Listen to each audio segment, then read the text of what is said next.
अगर आपको लगता है कि कोई आपके साथ गलत कर रहा है, उसे प्रभु सजा नहीं दे रहे हैं, उसके प्रारब्ध उसे काटने नहीं पड़ेंगे, तो आप गलत सोचते हैं। जब प्रभु न्याय करते हैं ना, तब उसकी कल्पना भी आप नहीं कर सकते हैं। उनकी लाठी जब पड़ती है ना, आवाज नहीं आती है, लेकिन सब कुछ तबाह कर देती है। इसलिए मैं हमेशा कहती हूँ कि जो भी हारे हुए की मदद करता है, बाबा श्याम की असीम कृपा उस पर होती है।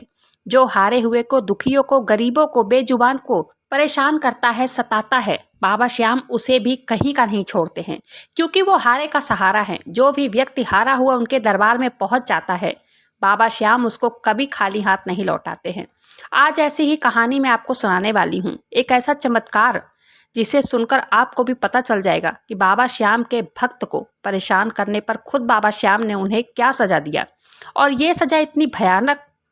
तो चलिए वीडियो को शुरू करते हैं। वीडियो पसंद आए तो वीडियो को लाइक कीजिएगा, अपने ही चैनल मैजिक उपाय को सब्सक्राइब जरूर से कीजिएगा, बाबा श्याम नाम का जयकारा दिल से लगाइएगा।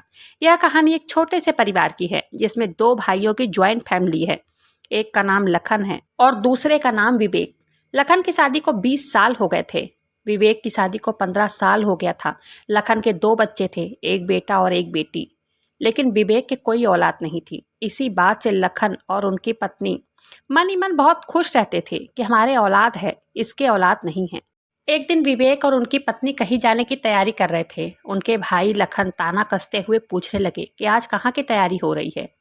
विवेक ने कहा, मैं खाटू धाम जा रहा हूँ, क्योंकि आज मेरे दोस्त के परिवार वाले जा रहे हैं, मैं उन्हीं के साथ जा रहा हूँ। मैं और मेरी पत्नी दोनों जा रहे हैं। लखन गुस्से में बोले, वहां जाकर अपना समय क्यों बर्बाद करता है, क्या मिलेगा वहां जाकर? खेतों में काम करो, खेतों का सारा काम तुम्हें ही करना पड़ेगा। तब विवेक ही सारा काम करते थे।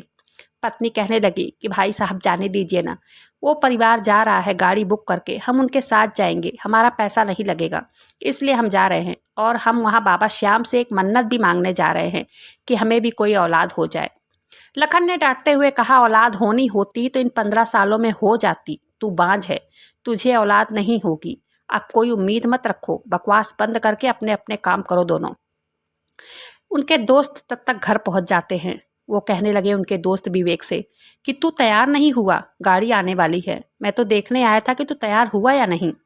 विवेक जी दुखी मन से कहने लगे, नहीं यार, हम नहीं चल पाएंगे। उनके दोस्त चौंकते हुए पूछने लगे कि क्या हुआ, क्यों नहीं जाओगे? आज का दिन ही तो हमने तय किया है जाने के लिए, और तू भी कह रहा था कि चलेंगे, लेकिन अब मना कर रहा है, क्या बात है? विवेक ने कहा, भाई साहब ने मना कर दिया है। तब उनके घर में लखन सबसे बड़े थे। पूरे घर में उनकी और उनकी पत्नी की ही चलती थी। विनय ने कहा कि जा तू चला जा, मैं नहीं जाऊंगा, क्योंकि भाई ने मना किया है, और उनसे बिना पूछे जाऊंगा तो वो बाद में बहुत डांटेंगे।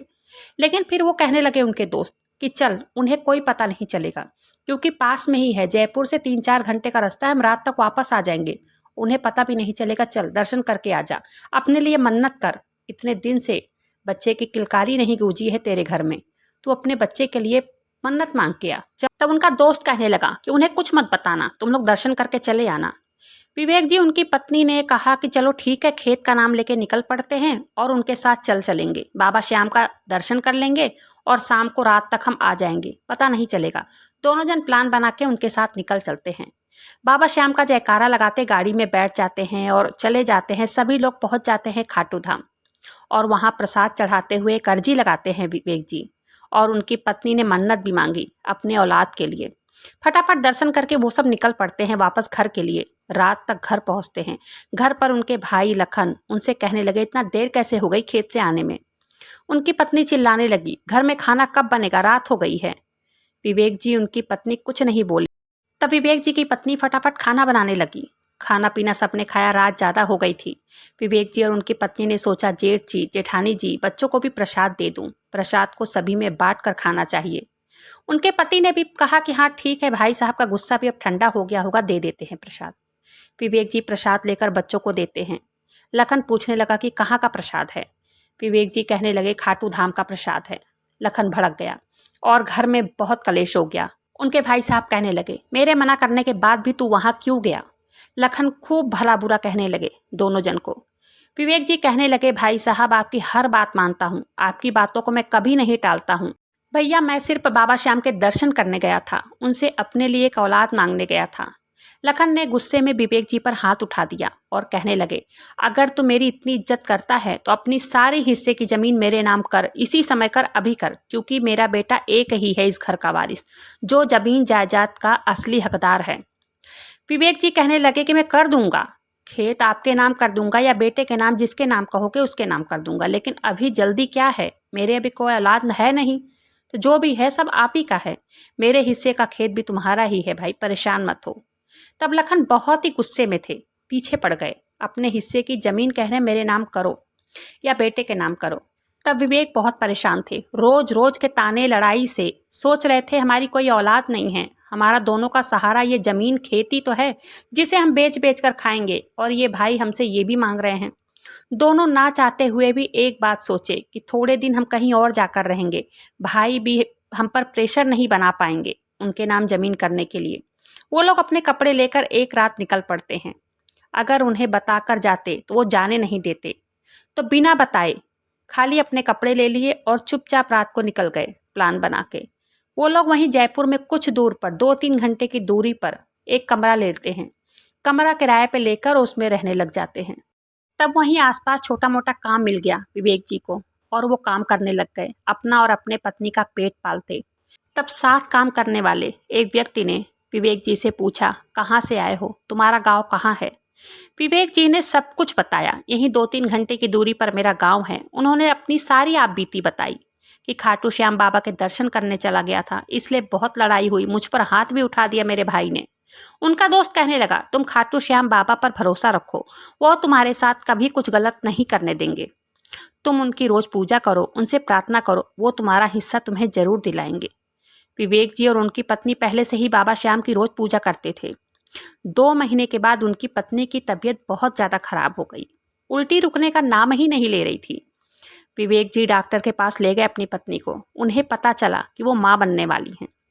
विवेक जी बहुत खुश हुए। उनकी पत्नी विवेक जी बाबा श्याम को लाख लाख बार धन्यवाद कर रहे थे कि बाबा श्याम ने मेरी सोनी गोद हरी भरी कर दी, उनकी कृपा मुझ पर हुई है। विवेक जी गांव में अपने दोस्त के पास फोन करके खुशखबरी बताई कि यार, इतने सालों के बाद बाबा श्याम की कृपा से मैं बाप बनने वाला हूँ। उन्होंने अपने भाई का हालचाल पूछा कि वो लोग सब कैसे हैं। तब वो जो दोस्त विवेक जी के साथ खाटू धाम गया था, वो उसे बताने लगे कि तेरे हिस्से की जमीन तेरे भाई ने बेच दी, तुझे बंटवारा कर लेना चाहिए था। तब ये खबर सुनकर विवेक जी को बहुत दुख हुआ कि मेरे भाई ने मेरे साथ विश्वासघात किया है। वो दोस्त के पास कभी कभी विवेक जी फोन करते थे, अपने घर का हालचाल लेते रहते थे। विवेक जी ने अपनी पत्नी को सारी बातें बताई। उनकी पत्नी ने कहा कि छोड़ दो, जाने दो, जो किया है वो बाबा श्याम उन्हें दंड खुद देंगे, तुम परेशान मत हो, हमारे साथ जैसा उन्होंने किया है बाबा श्याम देखेंगे, वही न्याय करेंगे।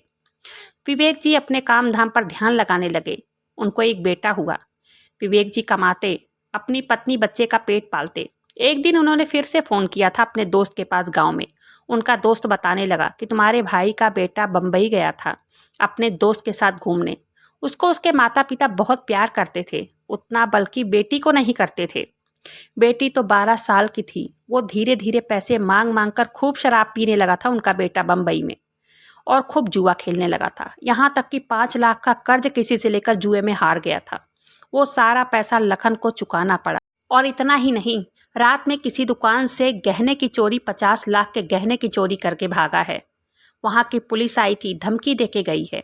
अब ये सारी अपने हिस्से की जमीन बेच रहा है लखन, वो कर्ज भरने के लिए। विवेक जी सुनकर बहुत दुखी होते हैं।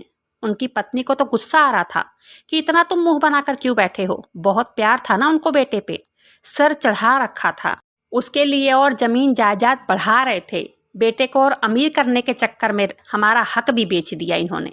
अब भुगते। बाबा श्याम के घर में देर है अंधेर नहीं है। खाटू वाले की लाठी पड़ी है उन पर। वो जैसे किए उनको वैसा मिला। विवेक जी बहुत दुखी थे। उनके सगे भाई थे वो, उनके साथ बहुत गलत हो रहा था। उनको तो दुख होना भाई बनता है, क्योंकि वो उनके भाई थे। तब विवेक जी चारों तरफ की टेंशन छोड़ के अपने काम में व्यस्त हो गए। ऐसे ही 1 साल बीत गए। विवेक जी का बेटा भी 2.5 साल का हो गया था। और फिर एक दिन विवेक जी ने गांव में फ़ोन किया। उनके दोस्त ने बताया कि 1 हफ्ते पहले लखन का बेटा घर आया था और लखन उसे डांटने लगा, मारने लगा। कि उससे कहने लगा लखन कि नशा करके इतना कर्ज लिया, जुआ में 5 लाख रुपए हार गया, इतना बर्बाद हो गया कि तू यहाँ तक कि एक सुनार की दुकान से इतने गहने, इतने पैसे चोरी करके भाग गया। ये नहीं सोचा कि हमारे साथ क्या होगा, हमारे ऊपर क्या बीतेगी। रोज पुलिस वाले आकर हमें धमकी देते, हमें परेशान करते। पूरा खेत बिक गया तेरे चक्कर में, तेरी वजह से हम बर्बाद हो गए। लखन का बेटा उस दिन आया था तो वो भी नशे में धुत था। लखन ने उसे खूब डांटा मारा, तब उल्टा उसने अपने पिताजी पर पलटकर हाथ उठा दिया और मारने लगा। आस पड़ोस के लोग जुटकर छुड़ाए और फिर से वो घर से भाग गया। वो दोस्त विवेक जी से कहने लगा कि यार, लखन अपने सर पर हाथ रखकर रो रहा है, कह रहा है ऐसी निकम्मी औलाद किसी को ना हो। कभी इनको अपने बेटे पर बहुत घमंड था। सारी बातें सुनते विवेक बहुत परेशान हो जाते। उनकी पत्नी भी 4 बातें उल्टा सुनाती कि बचपन से ही बढ़ावा दिया है, बचपन से ही उसे सर पे चढ़ाया है, 10 रुपए मांगता तो उसे 100 रुपए देते, भुगते अब। तब भी विवेक जी का मन कहीं लग नहीं रहा था। वो ड्यूटी जाते लेकिन वहाँ भी उनका मन नहीं लगता। सारी बातें उनके दिमाग में घूमती रहती कि मेरे भाई के साथ इतना गलत हो रहा है। वो अपनी पत्नी से कहते हैं कि चलो ना भाई भाभी का एक बार हाल चाल पूछ के आते हैं। विवेक जी की पत्नी बहुत गुस्सा करने लगी कि चैन से मुझे खाने दो, जीने दो, मुझे नहीं जाना है। विवेक जी अपनी पत्नी को बहुत समझाने लगे, उसको मनाने लगे। उसकी पत्नी कुछ नहीं बोली और बिना मन के हाँ बोल दी। वो लोग निकल पड़ते हैं और गांव पहुंच जाते हैं। गांव पहुंचकर देखते हैं उनके भाई अकेले बैठकर रो रहे थे। विवेक जी को देखते ही उनके भाई के आंखों में आंसू आ जाते हैं। विवेक जी दौड़ते हुए अपने भाई को गले से लगा लेते हैं। अपने भाई से कहने लगे विवेक जी, भाई साहब आप इस हाल में, गंदे मैले कपड़े पहने हुए, जमीन पर बैठे हुए, सर पर हाथ रखे। तब तक उनकी भाभी भी घर से बाहर आ गई। उन दोनों के आंखों में पश्चाताप के आंसू थे। वो दोनों कुछ नहीं बोल पा रहे थे, बस फपक फपक कर रो रहे थे और विवेक जी से कह रहे थे कि मुझे माफ़ कर दो, मैंने तेरे साथ गलत किया है विवेक। तेरे हिस्से की भी ज़मीन मैंने बेच दी और ये घर भी गिरवी रखा है। मैंने लालच में तुझे कितना भला बुरा कहा। गांव में मेरी इज्जत मिट्टी में मिल गई है। जिस बेटे पर इतना घमंड था वो नशेड़ी जुआड़ी बन गया, मुझे मार कर भाग गया। लखन जी अपनी सारी आप बीती विवेक जी को बताने लगे। विवेक जी ने कहा भैया सब कुछ भूल जाओ, कोई बात नहीं, इस घर को मैं छुड़ाऊंगा। वो अपने भाई से कहने लगे कि चलो बाबा श्याम का दर्शन करते हैं, उनसे अपने गलती की माफ़ी मांगना और अपने बेटे के सुधरने की अर्जी लगाना बाबा श्याम के सामने। उनकी कृपा से आपका बेटा जरूर सुधर जाएगा और घर लौट आएगा। श्याम भक्तों, उनके घर में न्याय होता है। श्याम भक्तों, इंसान की नीयत और कर्म ही उसका भविष्य तय करते हैं। जो दूसरों के लिए गड्ढा खोदता है, एक दिन उसी गड्ढे में वो खुद गिरता है।